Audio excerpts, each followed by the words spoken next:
Fallout has this, what happens to the American dream when it can go bad. We felt setting it in DC was a good backdrop for the kind of tone and story that we wanted to set. I'm a huge gamer. I've played a lot of games. I still do. And at the time, I had one thought, and that was, I don't think I've ever played a game set in Washington, D.C. Once we decided to set the game in Washington, D.C., I was looking at a map and looking at features, and I saw the Jefferson Memorial in the tidal basin. And I thought, well, if we turn the Jefferson Memorial into a giant water purifier, I think that's the story. I think that's the hook.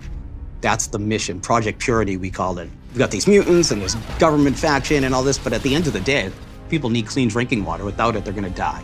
We were figuring out how we're gonna ruin this city and how we're gonna make this fun for the player to explore.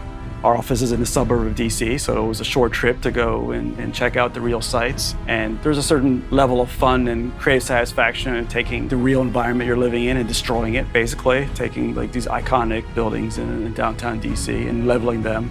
I remember the stories of Matt Carafano, our art director, going down and taking photos, and then the security guards being like, "What are you doing?" Someone was stopped at one point, like, "What are you doing?" Well, I'm picturing this being blown up, like, you need to get out of here. While we're working on DC, we realized that we had not done the White House yet, and we didn't really have room on the schedule to do the White House. We had done a lot of the other landmarks and did ruins of them scattered throughout the city, but that was kind of a major one. And we were kind of running out of time. Like, well, what do we do? It's like, just put a crater. The White House would have been the first thing they took off, so let's just wipe it. It doesn't exist here. It was sort of an Indiana Jones, shoot the guy at the whip kind of moment for us, but it did the trick, and I think people got a kick out of that.